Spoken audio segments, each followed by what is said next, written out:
अब उत्पादन का केंद्र नहीं बल्कि पलायन का केंद्र बन गए हैं। बहुआयामी गरीबी में बिहार सबसे अव्वल है। इस सरकार में गांव विकास को तरसते हैं, ग्रामीण तड़पते हैं और उनके इसी दर्द और पीड़ा पे शहर चमकते हैं। बेरोजगारी आंकड़ों से गायब कर दी और गरीबी को लाभार्थी नामक शब्द से छुपा दिया। गांव और ग्रामीणों का उतना ही विकास हुआ है और उतना ही विकास होता है जितना गुलाब जामुन में गुलाब और जामुन होता है। श्री संजय यादव।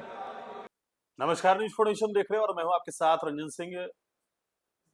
सदन के अंदर तेजस्वी के खास सांसद संजय यादव ने बड़ा सवाल उठाया है कि बिहार में और पूरे देश में कितने लोग जो हैं जिसको सरकार को जिंदा रहने के लिए, उनके खाने पीने के लिए सरकार की व्यवस्था जो है वो करनी पड़ रही है।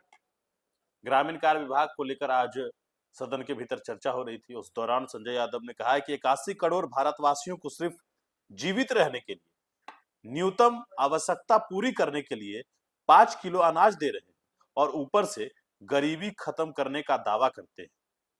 यह विरोधाभास सरकार के ग्रामीण विकास मॉडल की सबसे बड़ी विफलता है। सदन के भीतर उन्होंने कई तरीके के सवाल उठाए हैं। प्रधानमंत्री ग्रामीण आवास योजना की बात करें, लेकिन यह नहीं बताते हैं कि बिहार में 14% आबादी का कच्चे घरों में रहते हैं। बिहार में लगभग 1,04,90,000 परिवारों के पास पक्का घर नहीं। ये बड़ी बात है कि वित्तीय वर्ष 2024-25 और 25-26 के लिए बिहार को कुल 12,21,247 आवास बनाने का लक्ष्य मिला था। अब तक मात्र 2,85,000 आवास ही तैयार हो पाए हैं। सदन के भीतर किस तरीके से राज्यसभा सांसद संजय यादव ने इस पूरे बात को उठाया है, आप खुद सुनिए। थैंक यू उपसभापति महोदय। भारत की आत्मा गांवों में बसती है, लेकिन आज वही आत्मा संघर्ष, उपेक्षा और नाउम्मीदी के दर्द और बोझ के तले दबकर कराह रही है। गांव, ग्रामीणों और किसानों को इस सरकार ने फाइलों और घोषणाओं में बंद कर दिया है। गांव अब उत्पादन का केंद्र नहीं बल्कि पलायन का केंद्र बन गए हैं। महोदय, किसान और गांव का बेटा अब शहर का दिहाड़ी मजदूर बन गया है। इस सरकार की नीतियों और निर्णयों की वजह से है। हम ये क्यों कह रहे हैं? क्योंकि सरकार ही दावा करती है कि वो 81 करोड़ भारतवासियों को जीवित रहने के लिए, मतलब जिंदा रहने की जो एक न्यूनतम आवश्यकता है, अनाज 81 करोड़ भारतवासियों को अनाज उपलब्ध कराती है। तो यही दर्शाता है कि भारत में, हमारे देश में ग्रामीण विकास मॉडल इस सरकार का क्या है। यही इनकी विफलता का जीता जागता उदाहरण है। महोदय, अब मैं बिहार की बात करूंगा। बिहार में आर्थिक सर्वेक्षण की एक रिपोर्ट के अनुसार देश में सर्वाधिक बेरोजगारी दर है। नीति आयोग की रिपोर्ट के अनुसार बहुआयामी गरीबी में बिहार सबसे अव्वल है। पलायन दर बिहार में सबसे अधिक है। गरीबी दर सबसे अधिक है। किसानों की आय पूरे देश में सबसे कम बिहार में है। ग्रामीणों की आय पूरे देश में सबसे कम बिहार में है। गांवों में सबसे कम बिजली की खपत बिहार में है। और ग्रामीण सड़कें 2004 से 14 के बीच में जो ग्रामीण सड़कों का निर्माण हुआ, उसके अनुपात में पिछले 10 वर्षों में कम हुआ। और महोदय, बिहार की 14% आबादी झोपड़ी में रहती है, कच्चे मकानों में रहती है। माननीय मंत्री जी यहाँ बैठे हैं। बिहार के 1,04,90,000 परिवारों के पास पक्का मकान नहीं है। वित्तीय वर्ष 2024-25, वित्तीय वर्ष 2025-26 में बिहार को 12,21,247 आवास बनाने का लक्ष्य रखा था, लेकिन अब तक केवल 2,85,000 ही आवास तैयार हुए हैं।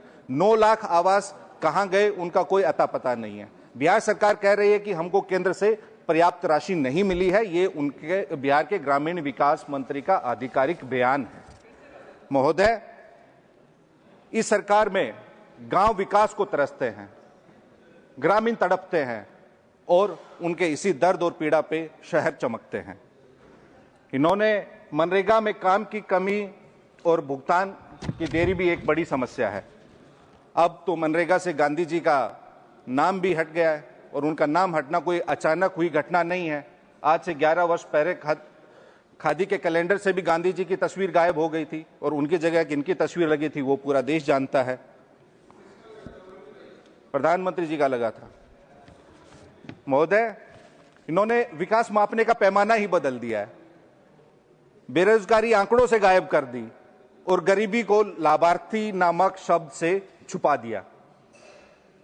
लेकिन देश के करोड़ों ग्रामीणों के दर्द को, पीड़ा को, आह को, कराह को और जमीनी सच्चाई को आप कैसे छुपाएंगे?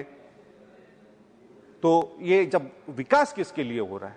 ग्रामीण सड़कें हैं नहीं बिहार में, बिजली की खपत सबसे कम है, बेरोजगारी दर सबसे अधिक है, पलायन दर सबसे अधिक है और जो पलायन की दर 29% है देश में, उसमें से 89% पलायन करने वाले ग्रामीण होते हैं, हमारे ग्रामीण भाई होते हैं, किसान भाई होते हैं, मजदूर भाई होते हैं। तो महोदय, अंत में मैं यही कहूंगा कि जैसे इनके ग्रामीण विकास मंत्रालय में गांव और ग्रामीणों का उतना ही विकास हुआ है और उतना ही विकास होता है जितना गुलाब जामुन में गुलाब और जामुन होता है। सरकार लंबे लंबे वादे करती है, लेकिन सच्चाई यह है धरातल में गांव को जो आप बजट दे रहे हैं, ग्रामीणों को विकास के लिए जो आपने प्रावधान किया है वो पर्याप्त नहीं है। सरकार को गांवों को, ग्रामीणों को, किसानों को और गरीबों पे ध्यान देने की और अधिक आवश्यकता है। बहुत बहुत धन्यवाद मोदी।